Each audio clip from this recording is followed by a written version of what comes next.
प्रस्तावना. हरिभक्त परायण सोनोपंत तथा मामासाहेब दांडेकर म्हणजे वारकरी संप्रदायाचे अध्वर्यूच. महाराष्ट्राच्या सांस्कृतिक जडणघडणीमध्ये वारकरी संप्रदायाचं योगदान फार महत्त्वाचं आहे. या संप्रदायाला आणि मराठी परंपरेला मामासाहेब दांडेकरांनी नवं परिमाण दिलं. एक हाडाचा शिक्षक, यशस्वी प्राचार्य, कुशल प्रशासक, विचारी तत्त्वज्ञ, सिद्धहस्त लेखक, श्रद्धाळू वारकरी, निपुण कीर्तन प्रवचनकार, संत साहित्याचा प्रगाढ अभ्यासक, निष्ठावान समाजसेवक, भक्तिमार्गी प्रचारक अशा विविध पैलूंमधून मामांच्या चतुरस्त्र, द्रष्ट्या आणि संपन्न अशा व्यक्तिमत्वाचं दर्शन होतं. मामांसारख्या थोर व्यक्तीच्या प्रबोधन कार्याचं महत्त्व हे स्थळ काळाच्या मर्यादा ओलांडून टाकणारं असतं. त्यांची जीवनदृष्टी एक सांस्कृतिक पाथेय असतं. The history of a country is the history of its great main हेच या सर्वाचं मर्म आहे. संत म्हणजे चमत्कार, मठ, शिष्यांचा ताफा ही कल्पनाच मुळात चूक आहे.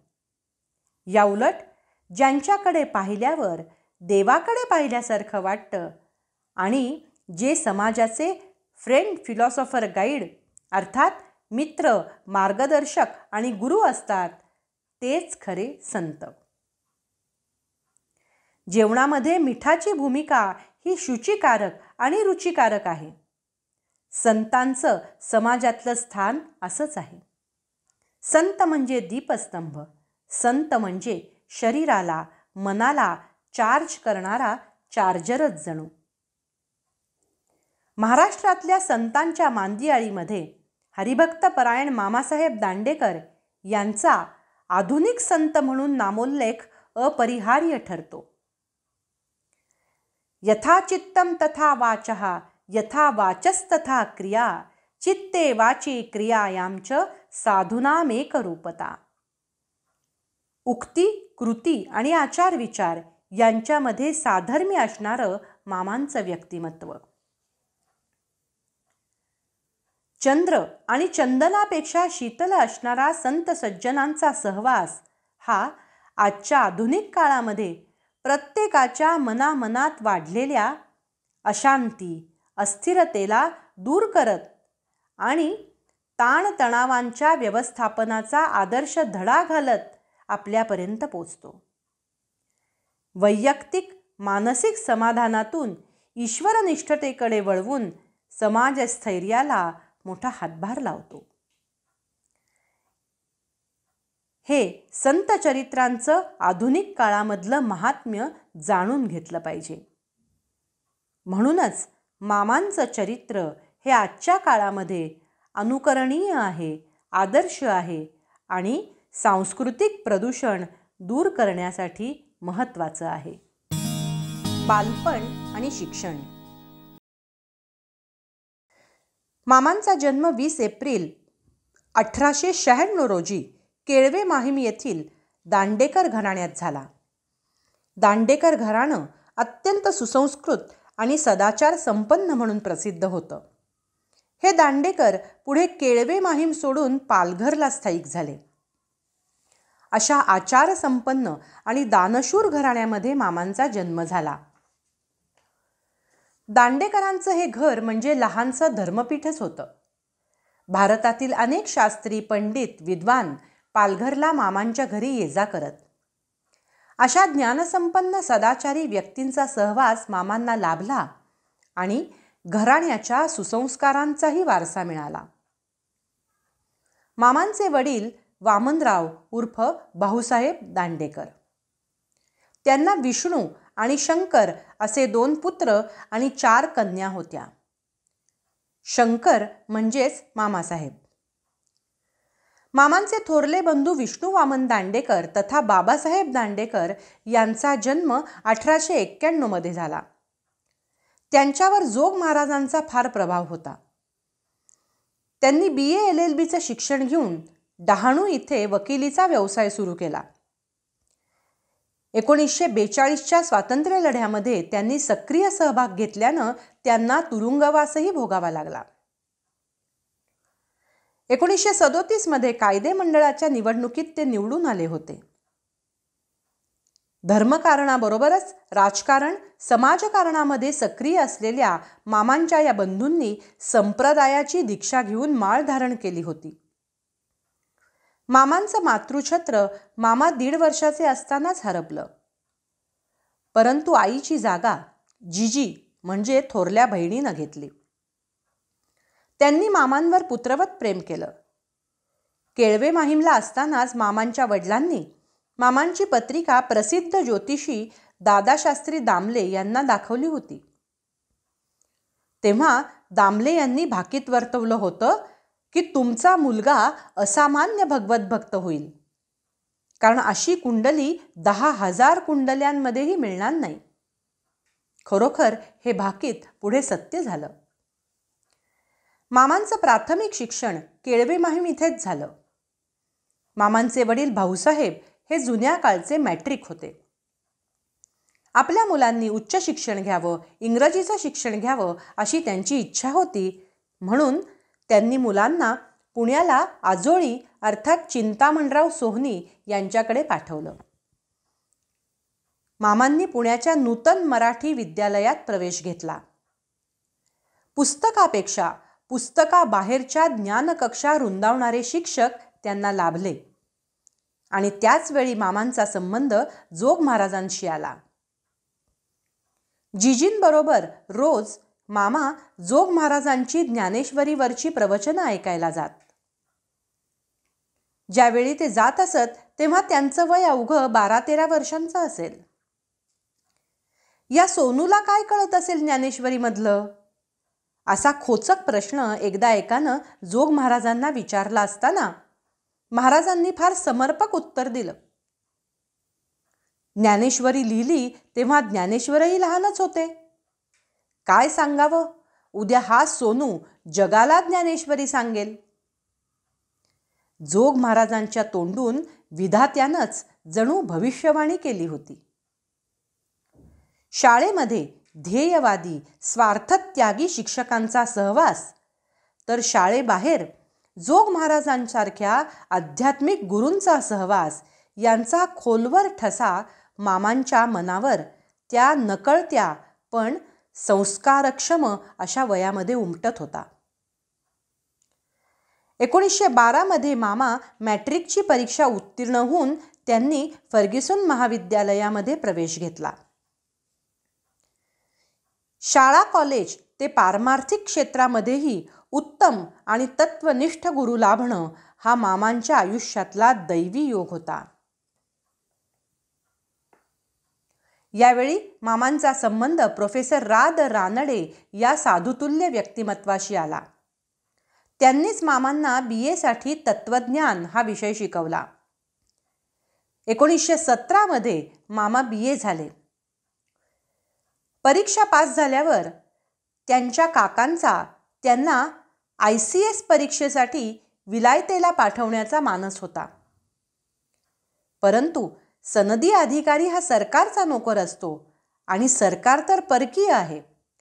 शिवाय जनतेशी संपर्क साधून त्यांचं हित करणे हेही ध्येय या नोकरीमुळे साध्य होण्यासारखं नव्हतं.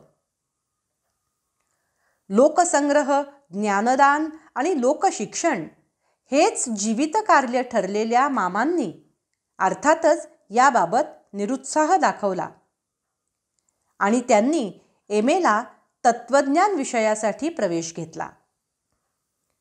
या विषयासाठीच तेलंग सुवर्ण पदक मिळवणं ही मामांची मनोमन इच्छा होती. परंतु हे पदक 1 वर्षाआड दिलं जातं आणि मामा ज्या वर्षी MAला बसणार होते त्या वर्षी ते कुणालाच मिळणार नव्हतं. म्हणजेच या पारितोषिकासाठी 1 वर्ष उशिरा परीक्षा देणं भाग होतं. त्यांना मिळणाऱ्या शिष्यवृत्तीच्या अटीनुसार मात्र विद्यार्थ्यानं 2ऱ्या वर्षीच्या शेवटी MAची परीक्षा दिलीच पाहिजे असं होतं. मामांनी परीक्षा दिली, पण उत्तरपत्रिका अपुऱ्या ठेवल्या. त्यांना नापास व्हायचं होतं आणि पुढच्या वर्षी तेलंग सुवर्ण पदक स्वीकारून उत्तम रीतीनं उत्तीर्ण व्हायचं होतं. पण अनपेक्षित असा निकाल आला. ते पास झाले. त्यांना तार आली डॉक्टर घारपुरे यांची की sorry, you are declared pass. अशा रीतीनं तेलंग सुवर्ण पदकाची मामांची इच्छा अपूर्णच राहिली. मामांचे गुरु स्वानंद सुखनिवासी हरिभक्तपरायण जोग महाराज. गुरु हा संत कुळीचा राजा, गुरु प्राण विसावा माझा. याप्रमाणे जोग महाराज आणि मामा यांच्यातील गुरुशिष्याचं नातं हे घनिष्ठ आणि जिव्हाळ्याचं होतं. जोग महाराज हे मामांचे सांप्रदायिक आणि आध्यात्मिक गुरु. मामांचा आणि जोग महाराजांचा साक्षात संबंध 1910 ते 1920 या दशकभराच्या काळातच आला. वारकरी संप्रदायात येऊन मामांना संप्रदायासाठी काम करण्याची प्रेरणा विष्णुबुवांमुळे म्हणजेच जोग महाराजांमुळे मिळाली. जोग महाराजांमुळे मामांना सात्विक जीवन गवसलं आणि ज्ञानेश्वरीच्या नव्या दृष्टीचा लाभ झाला. अध्यात्मदर्शनाबरोबरच आत्मदर्शनाची दिशा सुद्धा मामांना जोग महाराजांनीच दिली. वारकरी पंथातील ज्ञानेश्वरी, एकनाथी भागवत, तुकाराम गाथा ही प्रस्थानत्रयी मामांनी जोग महाराजांकडूनच शिकली.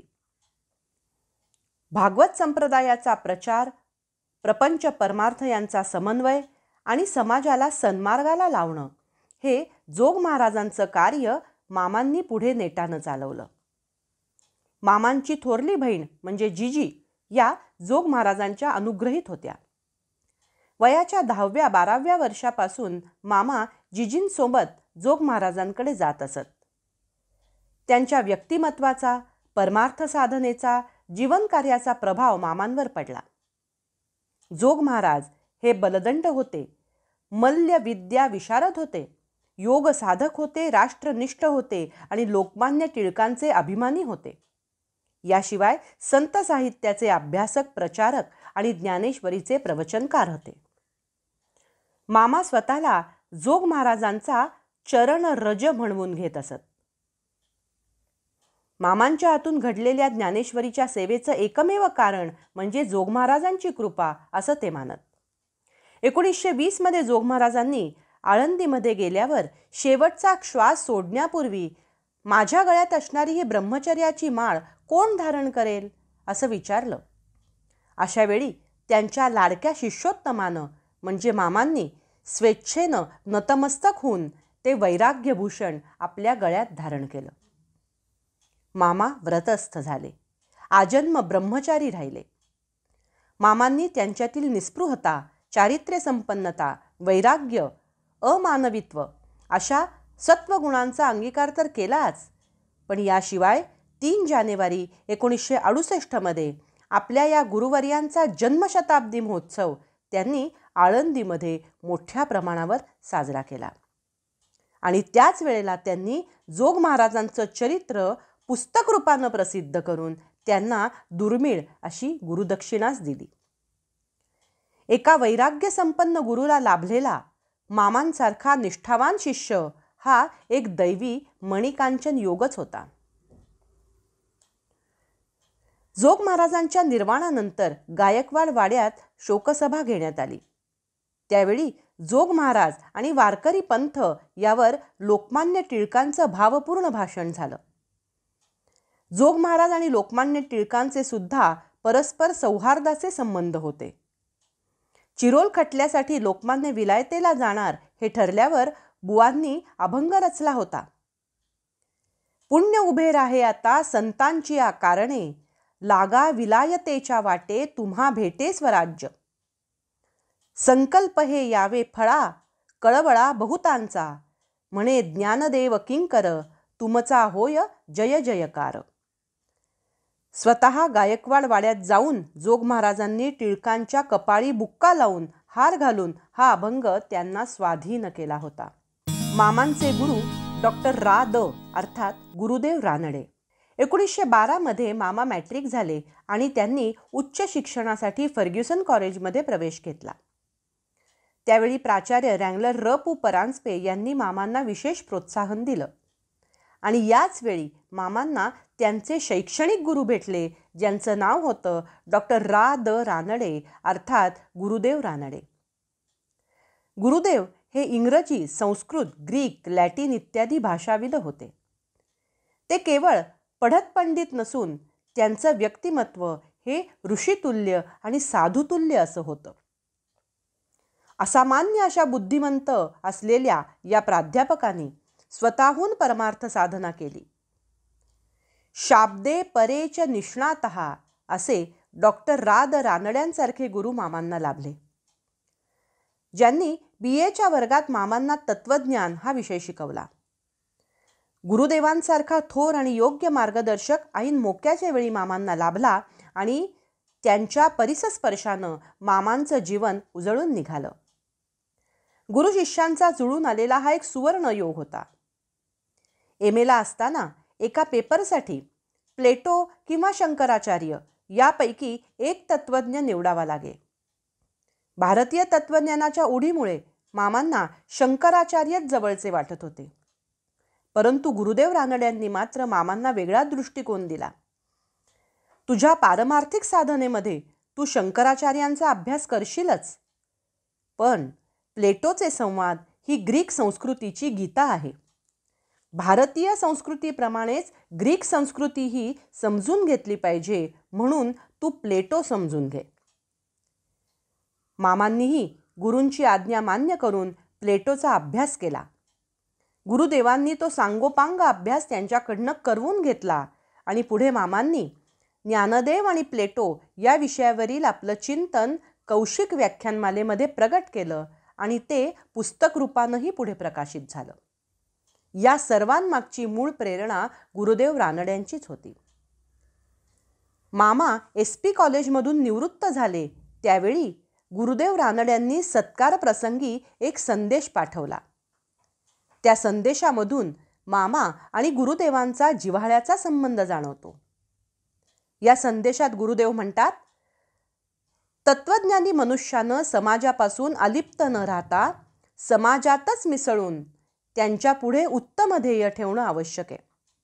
आणि प्राध्यापक सोनोपंत दांडेकरांनी स्वतःच्या उदाहरणानं हे उत्तम रीतीनं सिद्ध केलं आहे. मामा आणि गुरुदेवांमधलं नातं हे केवळ गुरुशिष्याचंच नव्हतं, तर एखाद्या वडीलधाऱ्या पालकाप्रमाणे गुरुदेवांनी मामांना वेळोवेळी मार्गदर्शन केलं. मामांनी देखील एखाद्या पुत्राप्रमाणे अनेकदा त्यांच्याकडे सल्ला मागितला, शंका विचारल्या. जोग महाराज हे मामांचे पारमार्थिक गुरु, तर गुरुदेव रानडे हे मामांचे शैक्षणिक गुरु. मामांच्या शैक्षणिक जीवनाला, अभ्यासाला गुरुदेव रानड्यांमुळे वेगळं वळण मिळालं. हे दोघंही जन्मानं भारतीय, पण कृतीनं आणि कर्तृत्वानं विश्वमानव होते. दोघंही तत्वज्ञानाचे प्राध्यापक. मामांनी पुढे SP कॉलेजचं प्राचार्यपदही भूषवलं, तर गुरुदेवांनी पुढे बनारस विश्वविद्यालयाच्या कुलगुरुपदाची शान वाढवली. दोघांनाही MA तत्वज्ञान विषयामध्ये सुवर्णपदक मिळालेलं होतं. दोघंही उच्च विद्या विभूषित, भाषाप्रभू आणि भाषेवरचं वाक्प्रभुत्वही वाखाणण्यासारखं. विश्वभाषा म्हणून इंग्रजीची आवश्यकता दोघांनाही पटलेली होती, परंतु माय मराठीचा आणि मराठी संतांचा सार्थ अभिमान दोघांच्याही व्याख्यानांमधून, लेखनांमधून सातत्यानं प्रतीत होत असे. मामा वारकरी संप्रदायाचे, तर गुरुदेव निंबर्गी संप्रदायाचे अनुयायी. दोघांनीही आपापल्या संप्रदायांना आधुनिक वळण देण्याचं काम केलं, पण ते सुद्धा परंपरेच्या चौकटी न मोडता. या दोघांचे सांप्रदायिक विचार प्रवाह भिन्न असले तरी दोघांचं ध्येय मात्र लोकोद्धाराचं आणि जनजागरणाचंच होतं. तत्वज्ञानाची प्राध्यापकी हे केवळ उदरनिर्वाहाचं साधन इतकीच दोघांची भावना होती. मामांनी कीर्तन प्रवचनांद्वारे तळागाळापर्यंत संतांचे विचार पोचवले, तर गुरुदेवांनी पर्जन्यवत नाम देऊन नाम साधनेद्वारे साक्षात्काराचा मार्ग सामान्यांना दाखवला. शिक्षण प्रसारक मंडळी. शिक्षण प्रसारक मंडळीच्या प्रारंभीच्या काळापासून ते तिच्या यशस्वी वाटचालीमध्ये मामासाहेबांचं फार महत्त्वपूर्ण असं योगदान आहे. पुण्यामध्ये 1919मध्ये क्षिप्र मंडळीची स्थापना झाली. एका उदात्त ध्येयनिष्ठ दृष्टिकोनातून शिक्षण प्रसाराचं उद्दिष्ट डोळ्यासमोर ठेवून या शिक्षण संस्थेची स्थापना झाली. ज्या नूतन मराठी विद्यालयात मामा शिकले त्या शाळेचे प्रिन्सिपॉल विनायकराव आपटे हे एक थोर विभूतिमत्व होतं. त्यांनी शाळेच्या आवारातच न्यू पुना कॉलेज सुरू करून अत्यंत परिश्रमपूर्वक विद्वान आणि तत्वनिष्ठ प्राध्यापक वर्ग गोळा केला होता. त्याच न्यू पुना कॉलेजचे पुढे SP कॉलेज झाले. प्राध्यापक आपटे यांनी गुरुदेव रानडे यांच्यामार्फत मामांना बोलावणं पाठवलं. 30 मार्च 1920 रोजी मामांनी 2 महत्त्वाच्या अटींवर शिक्षण प्रसारक मंडळीचं आजीव सभासदत्व स्वीकारलं. मामा जन्मजात निस्पृह वारकरी होते. लोकशिक्षण, समाज शिक्षणाचं व्रत त्यांनी जीवनभरासाठी अंगीकारलं होतं. शिक्षण प्रसारक मंडळीतील प्रवेश हा मामांच्या आयुष्यातला अत्यंत महत्त्वाचा निर्णय होता. स्वार्थत्यागी, ध्येयवेड्या, तत्वनिष्ठ अशा मंडळींच्या संस्थेमध्ये प्रवेश करून विद्यार्थ्यांमध्ये राहून ज्ञानदानाचं पवित्र कार्य करतानाच वारकरी सांप्रदायिक कार्यही निष्ठेनं चालू ठेवण्याचा हा निर्णय होता. मामांनी 2 अटी घातल्या. पंढरीच्या वारीला जाण्यासाठी कॉलेजनं दरवर्षी त्यांची रजा मंजूर करावी ही पहिली अट, आणि ज्यावेळी त्यांना निवृत्त व्हायचं असेल त्यावेळी शिक्षण प्रसारक मंडळींनी त्यांना निवृत्त करावं ही दुसरी अट. मामांच्या या दोन्ही अटी शिक्षण प्रसारक मंडळींनी तात्काळ मान्य केल्या आणि एका ध्येयवादी शिक्षण संस्थेला विद्वान, सदाचार संपन्न प्राध्यापक आणि मार्गदर्शक लाभला. काही काळ मामांनी नूतन मराठी विद्यालयाचे प्रमुख म्हणूनही काम पाहिलं. प्राचार्य दांडेकरांसारखा थोर तत्वज्ञ बालगोपाळांच्या जगातही आनंदानं रमला, वावरला. पुढे 1920 साली असहकार चळवळीत महात्मा गांधींच्या आवाहनानुसार न्यू पुना कॉलेजातील तत्वज्ञान प्रमुख ना.सी. फडके आणि प्राध्यापक द.रा. घारपुरे यांनी कॉलेज सोडलं. अशा कठीण प्रसंगी प्राध्यापक दांडेकर आणि प्राध्यापक ना.ग. नारळकर यांच्यावर अध्यापनाची जबाबदारी येऊन पडली. मात्र या 2 तरुण आणि विद्वान प्राध्यापकांनी अशा कठीण परिस्थितीमध्ये उत्कृष्टपणे आपली जबाबदारी पार पाडली आणि कॉलेजची नौका पार केली. इतरत्र मोठ्या पगाराच्या सरकारी नोकऱ्या मिळत असतानाही केवळ स्वार्थ त्यागानं राष्ट्रप्रेरित होऊन अनेक विद्वान प्रोफेसर या कॉलेजमध्ये काम करत होते. कॉलेजच्या या मूळ कीर्तीत मामांच्या प्रवेशानं अधिक भर पडली. न्यू पुना कॉलेजचंच नव्हे तर इतर कॉलेजचे परगावचे विद्यार्थीही मामांच्या तत्वज्ञानाच्या वर्गाला हजर राहून त्यांच्या ज्ञानाचा लाभ घेत असत. तत्वज्ञान मंडळाची स्थापना. तत्वज्ञान विषयाचा सांगोपांग अभ्यास व्हावा म्हणून 1921मध्ये मामांनी तत्वज्ञान मंडळाची स्थापना केली. हा विषय जरी कठीण असला तरी चर्चेतून तो सोपा करता येतो. हा विषय चांगला समजला तर नेहमीच्या जीवनाशीही त्याची सांगड घालता येते, या हेतूनं या मंडळाची स्थापना झाली. अनेक विद्वानांची व्याख्यानं, निबंध वाचन, अभ्यास सहदी आयोजित केल्या होत्या. कुणाचंही व्याख्यान असलं तरी त्याचा समारोप स्वतः मामासाहेब करत. कठोपनिषद, ज्ञानदेव आणि त्यांचं तत्वज्ञान, ज्ञानेश्वरी, अष्टडी यासारखे निबंध मामांनी स्वतः या मंडळात वाचले. या तत्वज्ञान मंडळाच्या कार्यामुळे परीक्षेव्यतिरिक्त तत्वज्ञान या विषयाची अवांतर माहिती विद्यार्थ्यांपर्यंत पोहोचली आणि तत्वज्ञान विषयाची गोडी निर्माण व्हायला मदत झाली. नुमवीचे सुपरिटेंडंट. 1934मध्ये मामांनी नूतन मराठी विद्यालयाचे सुपरिटेंडंट म्हणूनही काम पाहिलं. संस्कारक्षम वयातील मुलांना आणि त्यांच्या मनावर उत्तम संस्कार करण्याची संधी मामांना मिळाली. काही काळ सप कॉलेजच्या वार्षिकाचं संपादकपदही मामांनी सांभाळलं. मामांनी विद्यार्थ्यांची नाडी अगदी अचूक ओळखली होती. म्हणूनच राजकीय, सामाजिक, शैक्षणिक घटनांवर मामांनी या वार्षिकाच्या अग्रलेखातून भाष्य लिहिली, विचार मांडले. आपल्या विद्यार्थ्यांवर मनापासून प्रेम करणाऱ्या मामांनी आपल्या जवळील शिकवण्यासारखं सर्व काही अगदी मुक्त हस्तानं त्यांना दिलं. गरीब गरजू विद्यार्थ्यांना ते आपणहून मदत करत. मी प्रिन्सिपॉल असताना फी नाही म्हणून शिक्षण सोडावं लागलं असं घडू नये. गरिबी हा गुन्हा नाही असं ते म्हणत. रुईया कॉलेज उपप्राचार्य. मामांची स्वतःची अशी इच्छा होती की नोकरीची 20 वर्ष पूर्ण झाल्यानंतर म्हणजेच 1940 साली निवृत्त व्हावं. पण असा देवभक्त विद्यार्थीप्रिय प्राध्यापक सोडायला कॉलेज तयार नव्हतं. तशातच 1940मध्ये मुंबईच्या रुईया कॉलेजमध्ये त्यांची जरुरी भासली आणि मामा रुईया कॉलेजचे उपप्राचार्य झाले. मुंबईला जाताना मी माझ्या पोशाखात थोडाही बदल करणार नाही असं मामांनी कॉलेज प्रमुखांना सांगितलं होतं. खादीचा स्वच्छ अंगरखा, त्यावर कोट, उपरणं, धोतर, डोक्याला फेटा, कपाळावर गंध असा मामांचा शुभ्र, सात्विक आणि वारकरी वेश म्हणजे त्यांच्या स्वच्छ शुद्ध आचारविचारांचं आणि चारित्र्य संपन्नतेचं प्रतिबिंब होतं. हाच वेश मामांनी आयुष्यभर कायम ठेवला. नवे उपप्राचार्य वारकरी असल्याची बातमी विद्यार्थ्यांना आधीच समजली होती.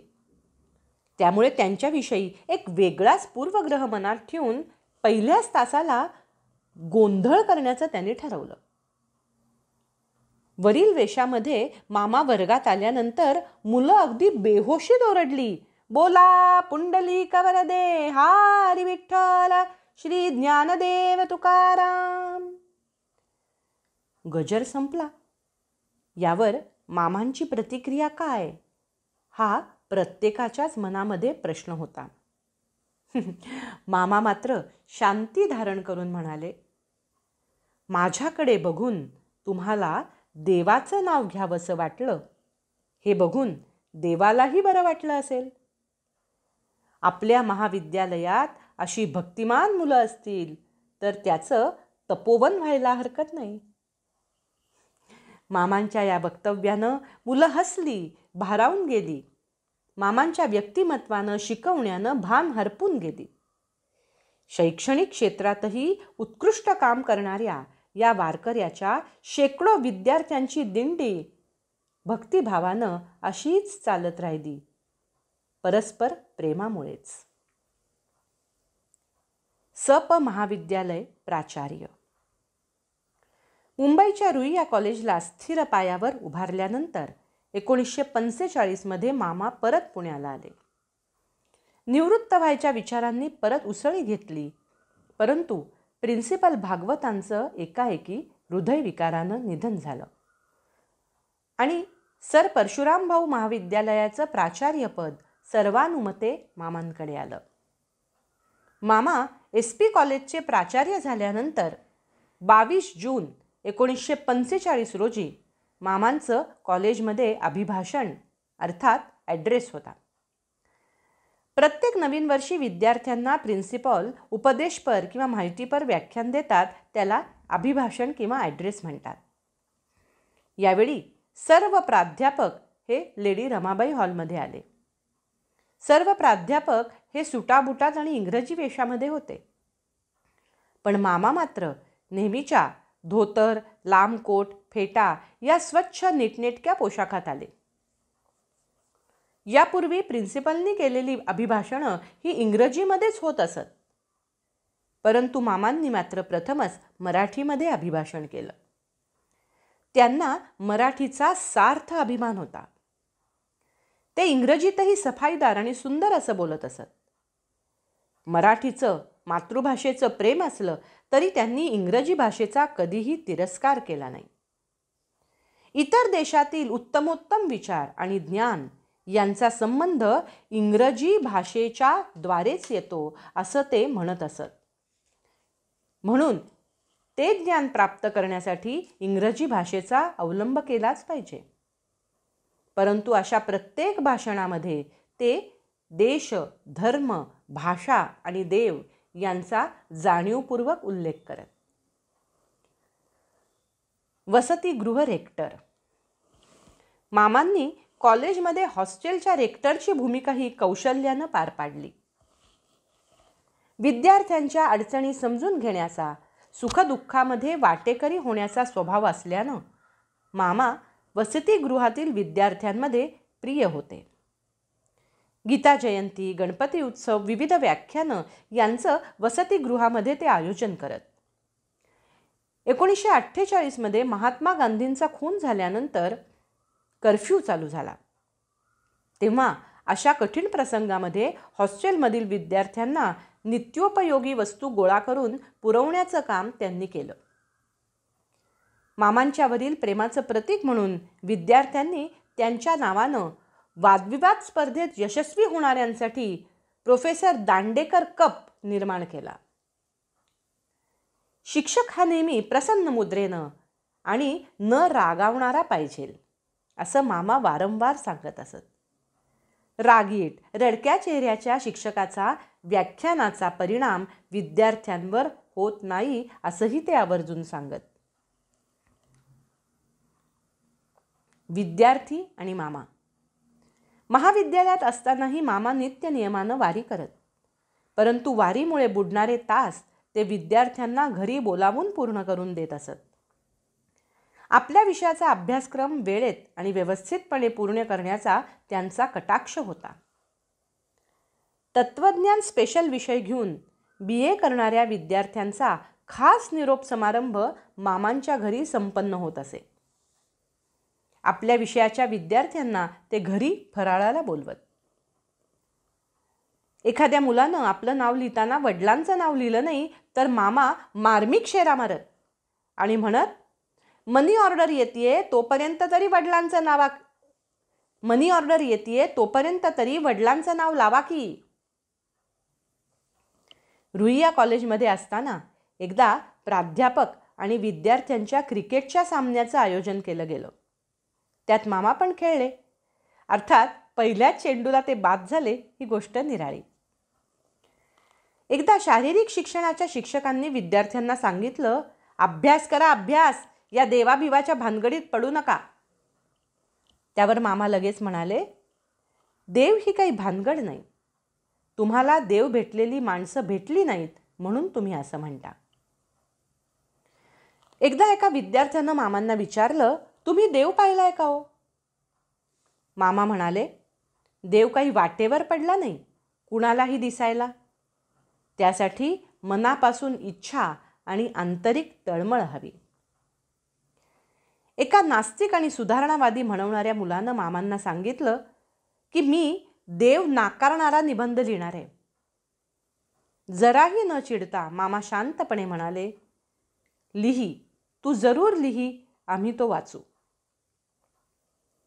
एके वर्षी 4 विषयांमध्ये नापास झालेल्या एका विद्यार्थ्यानं प्रत्येक विषयात ग्रेस मार्क देण्याचा हट्ट केला आणि नंतर ग्रेस मार्क दिले नाहीत तर आत्महत्या करीन अशी धमकी दिली. मामांनी त्या धमकीला न घाबरता पोलिसांना बोलावून योग्य ती कारवाई केली. असे होते विद्यार्थ्यांवर मनापासून प्रेम करणारे, प्रसंगी शिस्त लावण्यासाठी कठोर वागणारे शिक्षक मामा. श्रद्धा आणि बुद्धी यांचा अपूर्व संगम. मामा सश्रद्ध असले तरी अंधश्रद्ध नव्हते. श्रद्धा आणि बुद्धी यांचा एक अपूर्व संगम त्यांच्या व्यक्तिमत्वामध्ये होता. मला वैयक्तिक पातळीवर आद्य शंकराचार्यांच्या व्यक्तिमत्वाशी त्यांचं असणारं साम्य जाणवतं. एका बाजूला कट्टर बुद्धिवादी आणि अद्वैत तत्त्वज्ञानाची मांडणी करणारा प्रखर तत्त्वज्ञ, तर दुसऱ्या बाजूला भक्तीनं ओथंबणारी स्तोत्र रचणारा सहृदय संवेदनशील कवी. असं होतं आद्य शंकराचार्यांचं व्यक्तिमत्व. मामांचं व्यक्तिमत्व आद्य शंकराचार्यांच्या व्यक्तिमत्वाशी साम्य दर्शवतं. मामांनी ईश्वरवाद या आपल्या पुस्तकात ईश्वरविषयक भाबड्या समजुतींचा समाचार घेतलाय. देव नवसाला पावतो, प्रयत्न न करता देव हवेत देतो, देवावर मनुष्य धर्माचे आरोप करणं, मूर्तीपूजा करून देवाला कोपऱ्यात बसवायचं आणि स्वतः अधर्माला मोकळं व्हायचं, या आणि अशा समजुती आणि मानवी वृत्तींवर मामांनी कायमच टीका केली. 1947 मध्ये बाळासाहेब खेर हे मुंबई प्रांताचे मुख्यमंत्री असताना कॉलेज सुरू होण्यापूर्वी 2 मिनिटं मूक प्रार्थना घ्यावी अशी नोटीस काढण्यात आली. याविषयी मामांनी आपलं स्पष्ट मत नोंदवलं. एकतर कॉलेजच्या विद्यार्थ्यांना मूक प्रार्थना नको, मूक प्रार्थना करण्याइतपत त्यांच्या बुद्धीची वाढ झालेली नसते, म्हणून प्रार्थना सस्वर आणि मोठ्याने म्हणावी असा मामांनी सल्ला दिला. दुसरं म्हणजे प्रार्थना म्हणताना डोळे मिटण्याची सक्ती नको, कारण डोळे मिटल्यावर डोळ्यासमोर देवच येईल असं यांचं वय नाही. आणि तिसरं, कोणतेही मतभेद होणार नाहीत अशी स्पष्ट प्रार्थना निवडावी. ही प्रार्थना पसायदान असू शकते, कारण यामध्ये संपूर्ण विश्वाच्या कल्याणाची प्रार्थना केलेली आहे. यावरूनच मामांनी विद्यार्थ्यांची नाडी कशी अचूक ओळखली होती हे कळतं आणि त्यांच्या व्यक्तिमत्वामध्ये भक्ती आणि बुद्धीचा अपूर्व असा संगमही बघायला मिळतो. शिक्षण प्रसारक मंडळीमध्ये मामांनी सुप्रिटेंडंटपासून हॉटेल रेक्टर, शिप्र मंडळींमध्ये मामांनी सुप्रिटेंडंटपासून हॉस्टेल रेक्टर, मासिकाचे संपादक, उपप्राचार्य, प्राचार्य, तत्त्वज्ञानाचे प्राध्यापक अशा नानाविध भूमिका अत्यंत यशस्वीपणे पार पाडल्या. त्यातून त्यांच्या बहुआयामी आणि अष्टपैलू व्यक्तिमत्वाचंच दर्शन होतं. एखादी संस्था मोठी होते, नावलौकिक मिळवते, तेव्हा ती अशा माणसांच्या भक्कम पायावर उभी असते. म्हणून शिक्षण प्रसारक मंडळी आणि मामांचा संबंध आणि ऋणानुबंध हा असाच होता. नुमवी अमृत महोत्सव. नूतन मराठी विद्यालय आणि शिक्षण प्रसारक मंडळी यांचा अमृत महोत्सव 1958 साली साजरा करण्यात आला. मामांनी त्यामध्ये प्रमुख सहभाग घेतला होता. मामा तेव्हा म्हणाले, आमचे नामवंत विद्यार्थी म्हणजेच शिक्षण प्रसारक मंडळीच्या झाडाला आलेली मधुर फळं आहेत. संस्था जाणीजे छात्रे, याप्रमाणे संस्थेचं कार्य भरीव आहे. सप महाविद्यालय सुवर्ण महोत्सव. सप महाविद्यालयाचा सुवर्ण महोत्सव 1967 मध्ये झाला. त्याचा शुभ मुहूर्त मामांच्याच हस्ते झाला. जयाची द्वारी सोन्याचा पिंपळ या अभंगावरील मामांच्या रसाळ कीर्तनानं त्याला सुरुवात झाली. सुवर्ण स्मृती ग्रंथामध्ये मामांनी स्वरचित अभंग लिहिला, जो तुकाराम महाराजांच्या अभंगाच्या धर्तीवर लिहिला आहे. पुण्य उभे राहे आता संतांचे या कारणे, पुण्य उभे राहे आता संतांचे या कारणे, सप महाविद्यालय होवो विश्वविद्यालय. 12 जानेवारी 1967 रोजी या महोत्सवाच्या मुख्य दिवशी भारताचे भूतपूर्व अर्थमंत्री डॉक्टर चिंतामणराव देशमुख यांच्या हस्ते मामांच्या व्याख्यानांच्या पुस्तकाचं म्हणजेच ज्ञानदेव आणि प्लेटो या पुस्तकाचं प्रकाशन झालं. पुणे विद्यापीठ स्थापना. मामांनी पुणे विद्यापीठाच्या स्थापनेतही पुढाकार घेतला. सप महाविद्यालयाचे प्राचार्य असताना त्यांनी विद्यापीठ स्थापनेत विशेष सहभाग घेतला. काही कॉलेज प्राचार्यांचा या स्थापनेला विरोध होता, कारण आपल्या कॉलेजची स्वायत्तता धोक्यात येईल याची त्यांना भीती वाटत होती. पण मामांनी प्राचार्यांची बैठक घेऊन त्यांची मनं वळवली आणि विद्यापीठ स्थापनेच्या दिवशी कीर्तनही केलं. दिनचर्या. कॉलेजमध्ये असताना मामांची दिनचर्या ही आखीव-रेखीव होती. पहाटे 5च्या सुमाराला ते उठत. कॉफी पानानंतर विष्णू सहस्रनाम आणि हरिपाठ म्हणत. त्यानंतर स्नान करत. सकाळीच संध्यावंदन आणि थोड्या वेळ ध्यान करत. जेवण करून कॉलेजात जाल.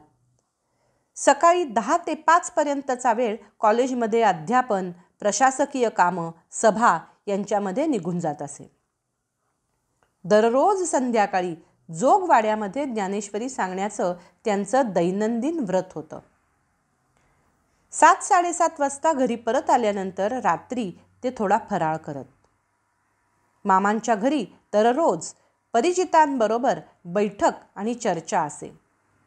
साधारणपणे 9:30 ते 10च्या सुमाराला ही बैठक संपल्यावर मामा झोपत. पण मामांची दिनचर्या इथेच संपत नाही बरं का. रात्री 2-2:30च्या वाजता उठून ते स्वयं अध्ययन, मनन, चिंतन करत असत.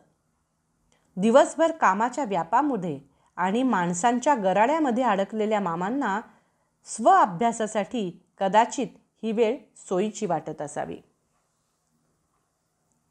सेवानिवृत्ती. कॉलेजची कामं करत असतानाच आणि त्यासाठी विविध भूमिका पार पाडत असतानाच मामांची परमार्थ साधना चालूच होती. कीर्तन, प्रवचनं आणि लेखनाच्या माध्यमातून समाज शिक्षणही चालू होतं. स्वतःच्या वयाची 55 वर्ष पूर्ण झाली तेव्हा उरलेलं आयुष्य हरिकथेमध्ये आणि वारकरी संप्रदायातच घालवावं असं त्यांच्या मनानं ठरवलं. कारण त्यांचा मूळ आध्यात्मिक आणि भक्तिप्रवण मनपिंड त्यांना या विचारांकडे खेचत होता. 30 जून 1951 रोजी सेवानिवृत्तीला त्यांचा अभूतपूर्व असा सत्कार झाला. या सत्कारामध्ये 115 संस्था सहभागी झाल्या होत्या. नियोजित अध्यक्ष बॅरिस्टर जयकर हे आजारी असल्यानं डॉक्टर धनंजयराव गाडगीळांनी या सभेचं अध्यक्षपद भूषवलं. हा कार्यक्रम नुसता औपचारिक नव्हता तर उत्स्फूर्त होता. केवळ म्हणूनच मामांचे विद्यार्थी, सहप्राध्यापक, वारकरी, मामांवर प्रेम करणारे असंख्य लोक यावेळी उपस्थित होते. यावेळी महामहोपाध्याय द वा पोद्दार, सकाळचे संपादक आणि मामांचे विद्यार्थी नानासाहेब परुळेकर, प्रिन्सिपल केरूर, प्रोफेसर हुल्याळकर, स के नेऊरगावकर या मान्यवरांची भाषणं झाली. हा सत्कार माझा नसून हरिकीर्तनाचा आणि वारकरी वाङ्मयाचा आहे, अशी सुरुवात मामांनी केली. ते म्हणाले, ज्ञानेश्वरी आणि तुकाराम गाथा यांसारखे ग्रंथ हे जुने म्हणून त्यांचा उपहास करू नका. आजच्या काळातही हे ग्रंथ मार्गदर्शकच आहेत. फक्त तशी बुद्धी आणि तशी वृत्ती असावी. ज्ञानामुळेच टिकाऊ आनंद मिळतो. उत्कृष्ट ज्ञान म्हणजे तत्वज्ञान. तत्वज्ञानाची आवड नाही त्याला उत्कृष्ट तऱ्हेचा आनंदही उपभोगता येणार नाही. मामांनी असे विचार त्यावेळी व्यक्त केले. त्यांनी मिळालेला निधी विविध संस्थांना बक्षीस रूपानं देऊन टाकला. त्याचवेळी धार्मिक वाङ्मय प्रकाशन मंडळाचीही स्थापना करून लोकांना स्वस्त दरात धार्मिक पुस्तकं उपलब्ध करून देण्यासाठी काही निधी ठेवला. मामांच्या प्रेमापोटी आणि भक्तिपोटी केलेल्या भाषणांनी या कार्यक्रमात वेळेचे निर्बंध टिकवलेच नाहीत. 6 वाजता सुरू झालेला हा कार्यक्रम रात्री 9:15 वाजता संपला. रात्री लगेचच निवडुंग्या विठोबा देवळामध्ये मामांनी संतांनी सरता केलो तैशा परी, चंदनाने बोरी व्यापी येल्या या अभंगावर शेकडो भाविकांच्या उपस्थितीत कीर्तन केलं.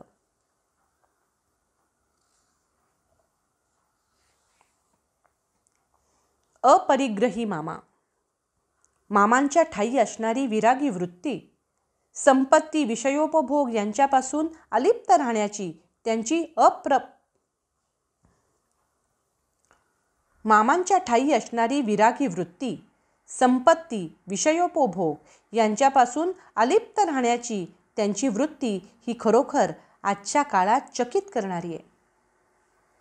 मामांच्या वयाची 60 आली असताना त्यांना कोणताही सत्कार, जेवणावळी, ग्रंथतुला अशा गोष्टींना त्यांनी नकार दिला.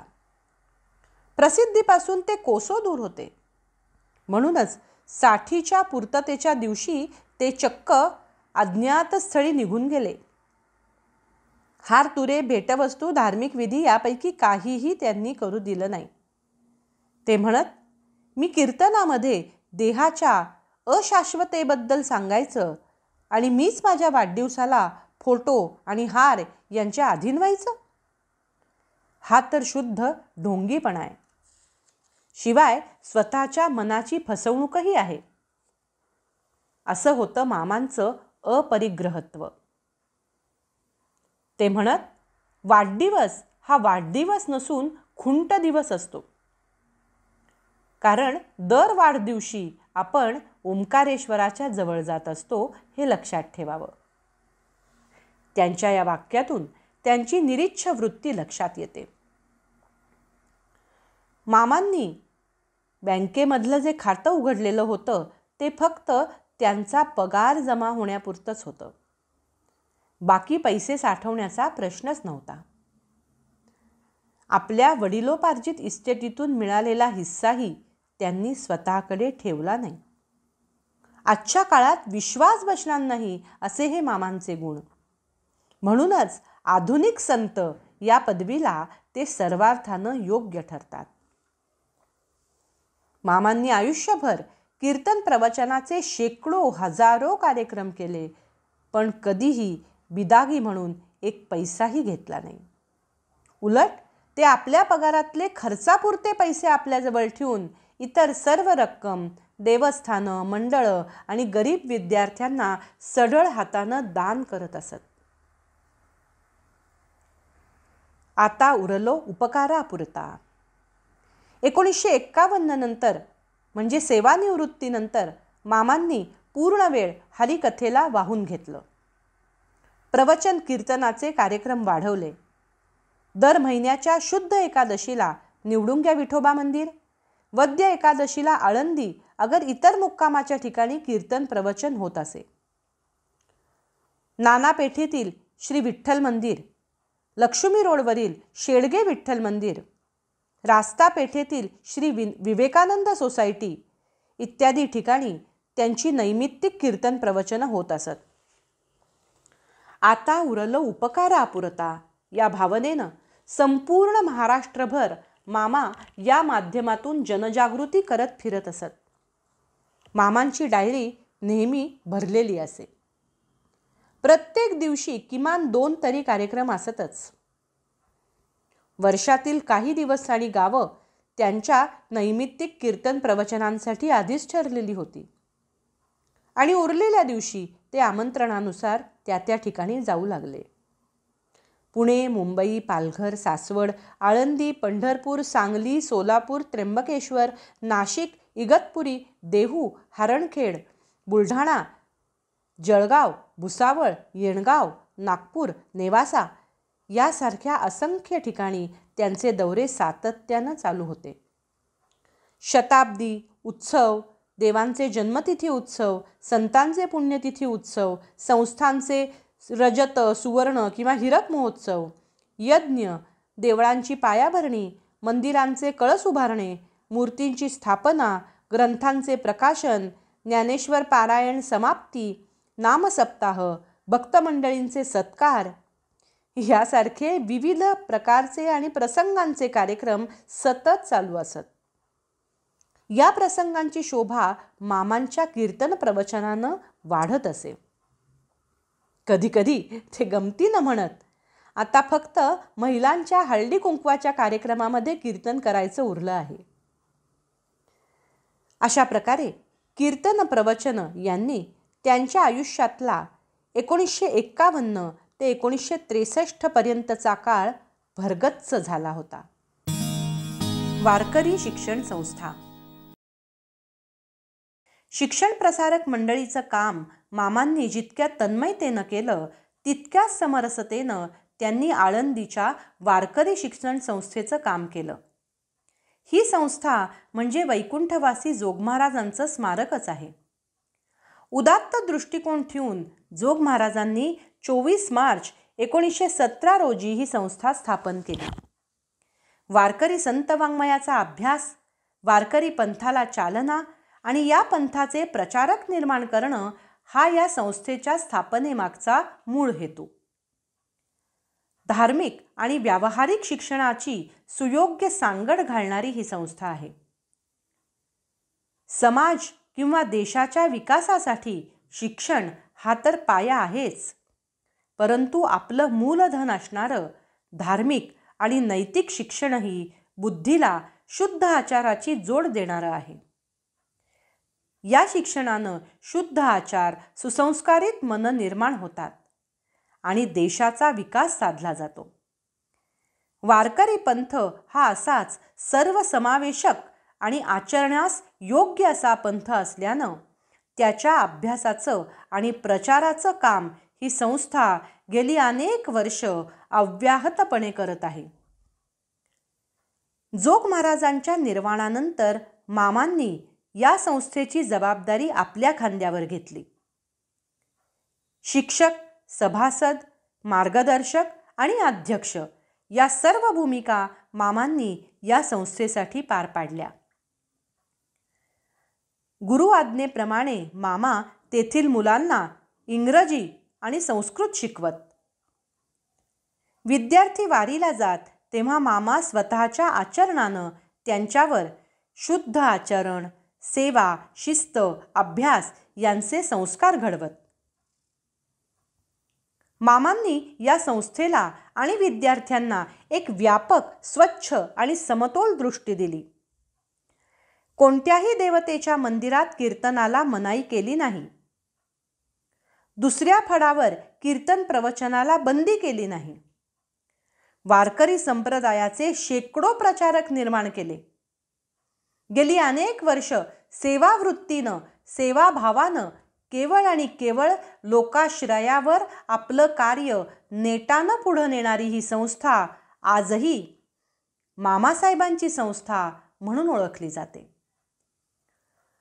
कोणताही मोबदला न घेता शिकवणारे शिक्षक आणि शुल्क अथवा फी शिवाय शिक्षण घेणारे विद्यार्थी ही या संस्थेची वैशिष्ट्ये आहेत. 2017 या वर्षी वारकरी शिक्षण संस्थेनी शताब्दी साजरी केली. मामा आणि राष्ट्रीयत्व. मामांनी स्वातंत्र्य लढ्यामध्ये प्रत्यक्ष सहभाग घेतला नसला तरी त्यांनी स्वदेशीचं व्रत मात्र अखेरपर्यंत पाळलं. ते नेहमी खादी वापरत. विष्णुबुवा जोग आणि लोकमान्य टिळकांचा जवळचा संबंध होता आणि त्यांचा प्रभाव मामांवरही होता. म्हणूनच मामांनी स्वदेशी कपड्यांचं व्रत निग्रहानं पाळलं.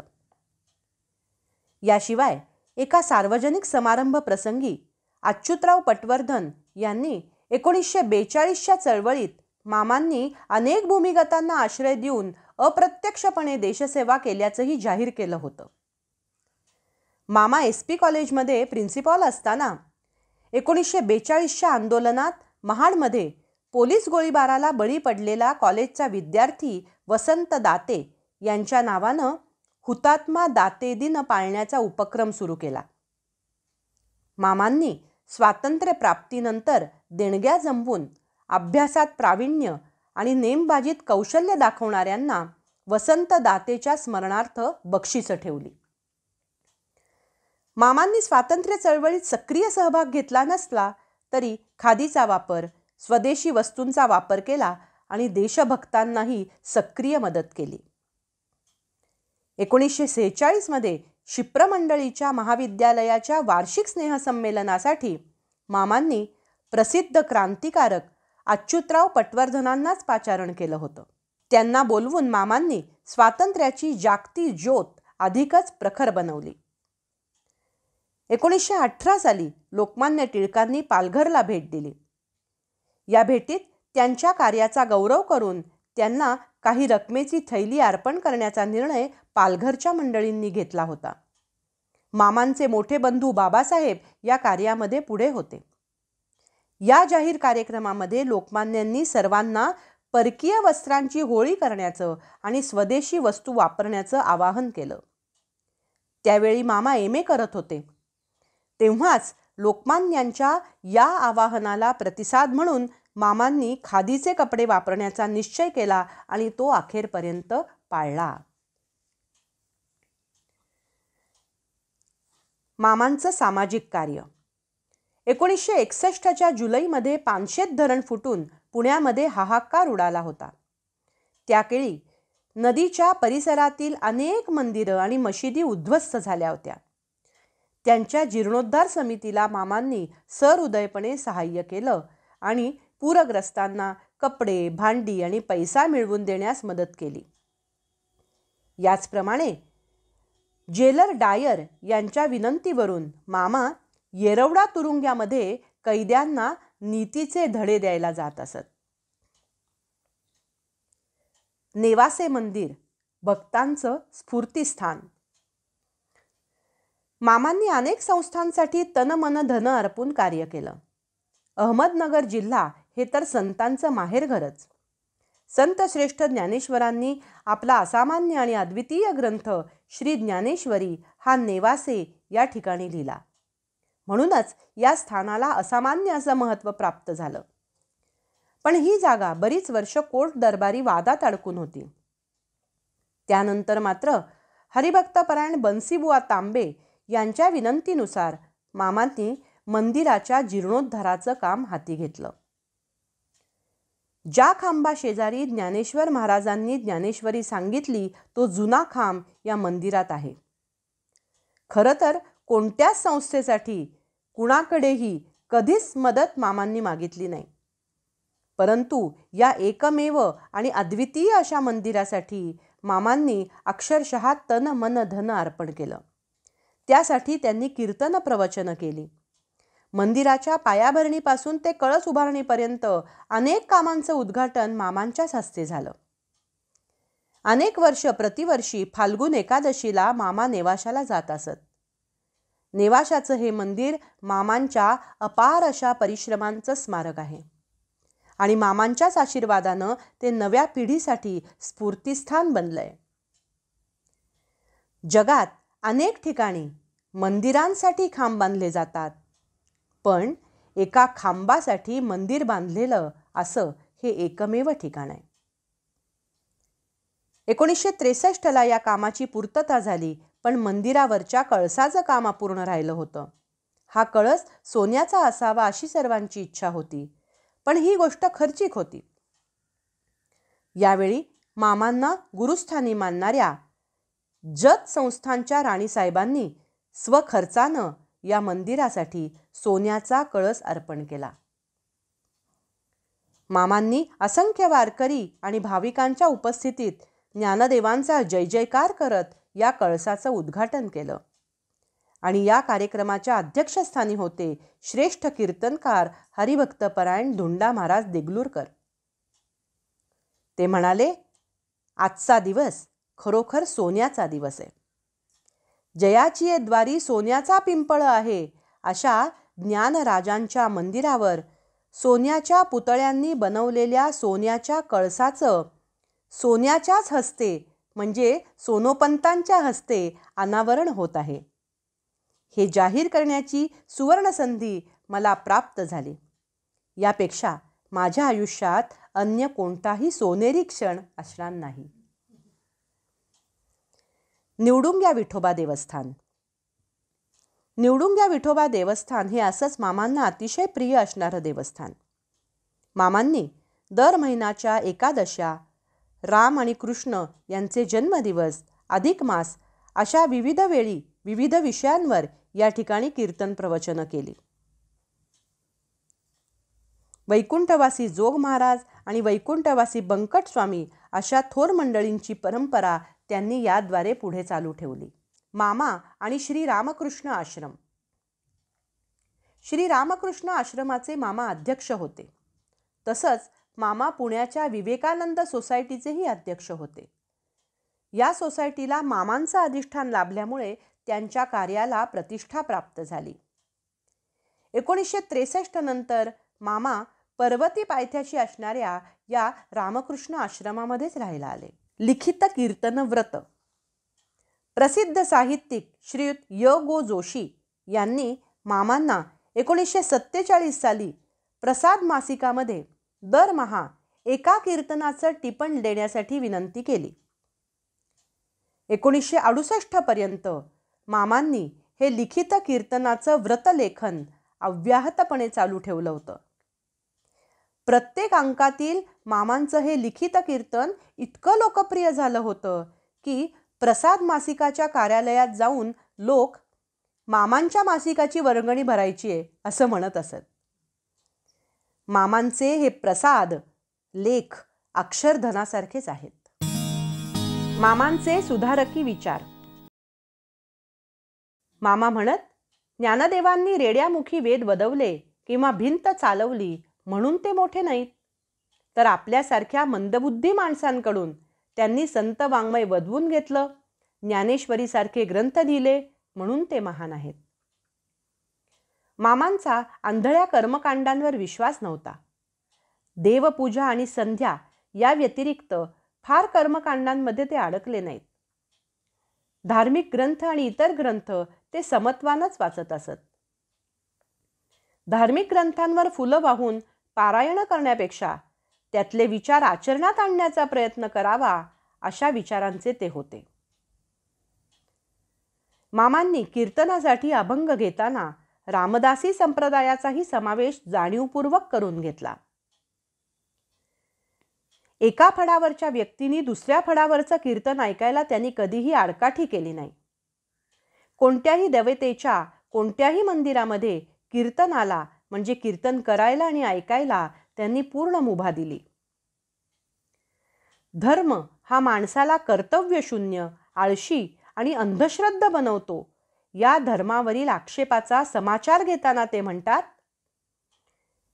स्वामी विवेकानंद, रवींद्रनाथ टागोर, महात्मा गांधी या व्यक्ती धार्मिक होत्या, तरीही तेजस्वी आणि कर्तृत्ववान होत्याच ना. मग धर्म कसा माणसाला कर्तृत्व शून्य, आळशी बनवेल. गंध उभं की आडवं, जपमाळ 100 मण्यांची का 108 मण्यांची, या क्षुल्लक कारणावरून नवे धर्म बनवू नका असं मामा सांगत. धर्माला अध्यात्माची जोड द्या. धर्म म्हणजे आत्मधर्म. तो साधण्यासाठी भक्तिप्रधान आणि उदार अशा भागवत धर्माचीच गरज आहे. संप्रदाय आणि संत साहित्यावरील टीकेला उत्तर. वारकऱ्यांवर टाळकुटे, अडाणी, समाजापासून अलिप्त असे आरोप झालेले मामांना अजिबात खपत नसत. कारण एक आदर्श वारकरी कसा असावा याचं उदाहरण त्यांनी स्वतः आपल्या आचारविचारातून दाखवून दिलं होतं. वारकरी हा कर्तव्य तत्पर असावा. पांडुरंगावर श्रद्धा ठेवूनही समाज ऋण मान्य करणारा असावा. वारकरी हा देश धर्माचा सेवक असावा. कीर्तनातून नुसते टाळ आणि टाळी वाजवून आपल्यावरील जबाबदारीची टाळाटाळ करणारा नसावा असं मामा वारंवार सांगत असत. देव, देश आणि धर्माची ही मामांची शिकवण वारकरी संप्रदायाला नवी दिशा देणारी होती. संप्रदाय हा पलायनवादी आहे, संत वाङ्मय निवृत्तीपर आहे, या आरोपांचंही मामा खंडन करत असत. ते म्हणत, चित्तशुद्धीचं माध्यम म्हणून कर्माचं महत्त्व आहेच. ब्रह्मप्राप्तीनंतर कर्म टाळून स्वस्थ बसा असं भगवद्गीताही कधी सांगत नाही. गीता सुद्धा दिव्य कर्म करण्याचा संदेश देते. म्हणूनच गीता किंवा संत वाङ्मय हे निवृत्तीपर आहे असं म्हणणं अव्यवहार्य आहे. उलट गीता ही दिव्य कर्मपर आहे असं म्हणावं. 1 तासभर भजन आणि उर्वरित काळ भजनाशी विसंगत वर्तन म्हणजे काही खरी भक्ती नव्हे. संत वाङ्मय हे केवळ ग्रामीण, खेडवळ, अंधश्रद्धाळू वारकऱ्यांसाठी नाही. भारतीय संत साहित्याच्या मूल्यमापनाला युरोपियन निकष लावू नका. ऐहिक सुख आणि उपयुक्तता हे निकष संत साहित्याला योग्य नाहीत असं मामांचं म्हणणं होतं. संत साहित्यातील आध्यात्मिकता, संत साहित्यातील नैतिकता, संत साहित्यातील मूल्य संवर्धन, या साहित्यानं घडवलेलं सामाजिक सांस्कृतिक परिवर्तन, जातीभेदाच्या पलीकडे जाऊन केलेली समाजाची बांधणी आणि या साहित्यानं दिलेला समतावाद, या सगळ्या गुणांच्या आधारे संत वाङ्मय हे आजही प्रस्तुतच आहे.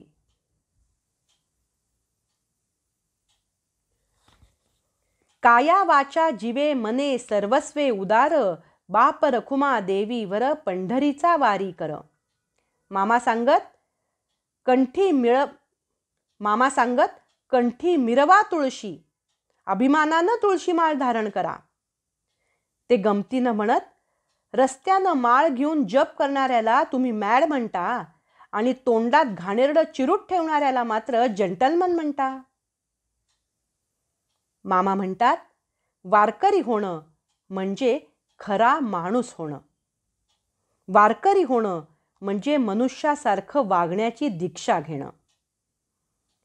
वारकरी म्हणजे अहंकार आणि दुर्गुणांवर जो वार करतो तो. मामांची कीर्तन प्रवचन शैली. कीर्तन प्रवचनांच्या माध्यमातून बहुजन वर्गाचंच नव्हे तर सुशिक्षितांचंही जागरण करण्याचं काम मामांनी मोठ्या प्रभावीपणे केलं. ज्ञानाचे बोलणे आणि येणे रसाळपणे, आता पुरे कोण म्हणे आकर्णिता. मामांच्या कीर्तन प्रवचन शैलीचं हे खास वैशिष्ट्य होतं. ही निरूपणाची पद्धती मामांनी जोग महाराजांकडून घेतली होती. मामांजवळ आपला विषय पद्धतशीरपणे मांडण्याची हातोटी होती. फापट पसारा न करता सुसंगतपणे विषय समजावून सांगण्याची कला त्यांच्याकडे होती. जी गोष्ट कॉलेजच्या वर्गामध्ये लेक्चर्सची, तीच कीर्तन प्रवचनाची. फक्त कीर्तन प्रवचनाच्या निरूपणामध्ये अनेक व्यावहारिक दाखले, मनोरंजक गोष्टी सांगून तो विषय मामा श्रोत्यांच्यावर बिंबवत असत. पुन्हा पुन्हा मुद्दा पटवून सांगणं, त्यासाठी रोजच्या जीवनातले दाखले देणं, या गोष्टी ते करत असत. पण त्यासुद्धा अतिशय साध्या सोप्या भाषेत आणि रसाळ शैलीमध्ये. मामांनी आयुष्यभर अनेक नित्य नैमित्तिक कीर्तन प्रवचनं केली. प्रत्येक वेळी त्या त्या स्थळानुसार, प्रसंगानुसार त्यांनी निरूपणासाठी अभंग निवडले. भाजी मंडईत कीर्तनाला बोलावलं तर कांदा, मुळा आणि भाजी अवघी विठाबाई माझी, या स्वरूपाचा अभंग ते घेत. व्यापारी समुदायापुढे कीर्तन असल्यास जोडोनी आधन उत्तम व्यवहारे, उदास विचारे वेच करी, यासारख्या प्रसंगोचित अभंगाची ते निवड करत असत. निरूपणामध्ये अनेकदा गमतीसाठी विनोदाचीही पाखरण करत, परंतु अतिरेक मात्र टाळत असत. एखाद्या मठ्ठ टाळकऱ्याविषयी सांगताना ते म्हणत, त्याचं पागोटं डोक्यावर असलं काय किंवा खुंटीवर असलं काय, सारखंच आहे. ते म्हणत, laughter is good but it must not spread over the bread of serious business too thickly. अंतरी निर्मळ वाचेने रसाळ, अशी मामांची खासियत असल्यामुळे मामांच्या कीर्तन प्रवचनांना फार मोठा श्रोतृ समुदाय उपस्थित असे. नाशिक त्र्यंबकेश्वर सारख्या ठिकाणी मामांच्या कीर्तनाला हजारो लोक खास बैलगाड्या करून येत असत. आजूबाजूला अनेक टाळकरी, अनेक पखवाजवादक आणि त्यांच्यामध्ये असलेली मामांची सात्विक मूर्ती. मामांच्या रसाळ कीर्तन प्रवचनामध्ये श्रोते अक्षरशः भान हरपून जात असत. प्रवचनाच्या आधी 1 तास ज्या विषयावर बोलायचं त्याचं चिंतन करणं, मनन करणं ही मामांची सवय होती.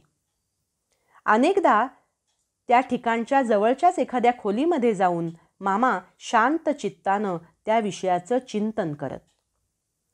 मामांची अभ्यासू वृत्ती आणि मुद्देसूद मांडणी त्यांच्या या निरूपणातूनही प्रगट होई. कीर्तनानंतर त्यांना कुणी काही देऊ केले तर ते कधी स्वीकारत नसत. ऐसे जागविले अवघे जन, होते संचित तेही केले दान. कीर्तन प्रवचनातून सांगण्याची हरिकथा ही त्यांनी माऊलीप्रमाणे मानली आणि तिच्याकडून कधीही मोबदल्याची अपेक्षा ठेवली नाही. प्रामुख्यानं लोककल्याण हीच त्यांची मुख्य भूमिका होती. याशिवाय स्वांत सुखाय काम केल्याचा जो आनंद होता तो त्यांनी जन्मभर लुटला. कुणी काही मोबदला देऊ केल्यास ते म्हणत असत, पुन्हा माझं कीर्तन हवं असल्यास हे असलं काही समोर आणू नका, मी पोटासाठी दुसरा व्यवसाय करतो. मामांची कीर्तन प्रवचनं म्हणजे निव्वळ शाब्दिक फुलोरा किंवा पोपटपंची नव्हती. त्याला स्वानुभवाची जोड होती. म्हणूनच ती परिणामकारक होती. शुके मुखे करावे श्रवण असं म्हणतात. कीर्तनाचा परिणाम हा कीर्तनकाराच्या योग्यतेवर अवलंबून असतो. मग मामांसारख्या सदाचार संपन्न परमार्थ साधक अशा कीर्तनकाराच्या कीर्तनाविषयी काय बोलावं. परंतु त्या काळामध्ये ऑडिओ रेकॉर्डिंगचं तंत्र फारसं विकसित नसल्यानं मामांच्या हजारो कीर्तन प्रवचनांपैकी काहींच्याच ध्वनिफिती आज उपलब्ध आहेत. आजार आणि निधन.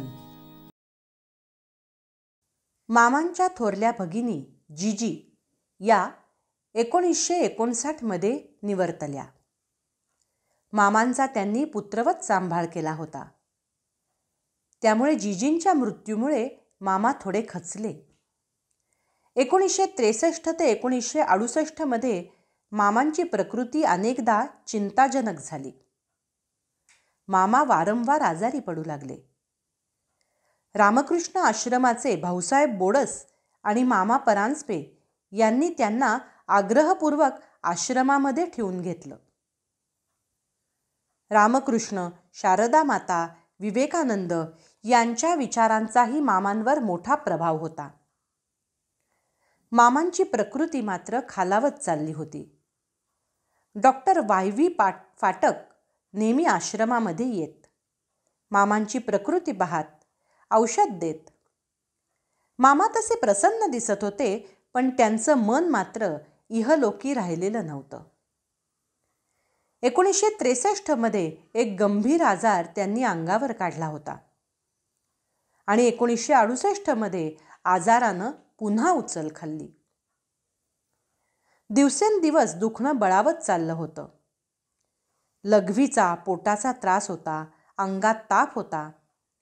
न्यूमोनियाच्या शंकेनं मामांना डॉक्टर फाटकांच्या दवाखान्यात नेलं गेलं. मामांना भेटणाऱ्यांची रीघ लागली दवाखान्यात. मामांवर मनापासून प्रेम करणाऱ्या अनेकांना मामांच्या प्रकृतीची चिंता लागून राहिली होती. डॉक्टर तर शेजारच्या खोलीमध्ये दिवस रात्र बसून होते. डॉक्टर साठे मुंबईवरून मुद्दाम आले होते. आषाढी जवळ येत होती, पण मामांच्या अंगामध्ये मात्र बळ नव्हतं. खरं तर मामांना वारीचे वेध लागले होते, पण जाणं मात्र शक्य नव्हतं. अखेरीला वारी चुकली. मामांना सारखी सारखी ग्लानी येत होती. पंढरपूरला एकादशीला पांडुरंगाची महापूजा झाली. चतुर्दशीच्या दिवशी 9 जुलै 1968 रोजी सकाळी 11 वाजता मामांचं महानिर्वाण झालं. मामांनी वैकुंठाकडे प्रयाण केलं. आकाशवाणीनं दुपारी 12 वाजता ही बातमी ऐकवली आणि सर्वजण या निधनाच्या वार्तेनं शोकसागरात बुडून गेले. पालखी त्यावेळी पंढरपुरात होती.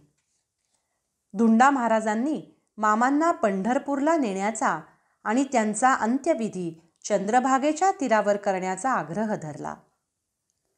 परंतु अखेरीला मामांना आळंदीलाच न्यायचं ठरलं. मामांसारख्या थोर भगवत भक्ताच्या मृत्यूची वार्ता कळताच लाखो लोकांनी पुण्याकडे धाव घेतली. डॉक्टर फाटकांच्या दवाखान्यात दर्शनेच्छुकांची रीघ लागली होती. सारं वातावरण सुन्न होऊन गेलं होतं. मामा आपल्यात नाहीत ही कल्पनाच असहनीय होती. या महान तत्वज्ञाची, प्राचार्याची, वारकऱ्याची, वैष्णवाची अंतयात्रा म्हणजे एक टोक पुण्यात तर दुसरं टोक आळंदीत अशी अवस्था होती. आळंदीकडे जाता जाता ही निर्वाण यात्रा रामकृष्ण आश्रम, SP कॉलेज, प्रसाद मासिक कार्यालय, निवडुंग्या विठोबा मंदिर या मामांशी संबंधित ठिकाणी थांबली. पुणे आळंदी रस्ता माणसांच्या गर्दीनं अक्षरशः वाहत होता. जो तो धडपडत होता मामांचं अखेरचं दर्शन घ्यायला. आपले लाडके मामा पुन्हा दिसणार नाहीत ही कल्पनाच सहन न होऊन पुन्हा पुन्हा गहिवरत होता, अश्रू गाळत होता. बुक्का, गुलाल, फुलं यांनी सगळी वाट रंगली होती. वारकऱ्यांचा महापूर आळंदीच्या दिशेनं वाहू लागला. आळंदीमध्ये इंद्रायणीच्या तीरावर लाखो वारकऱ्यांच्या साक्षीनं मामांवर अग्निसंस्कार केला गेला. एक महाचैतन्य निमालं, पांडुरंगचरणी विलीन झालं. मामांनी आपल्याला काय दिलं?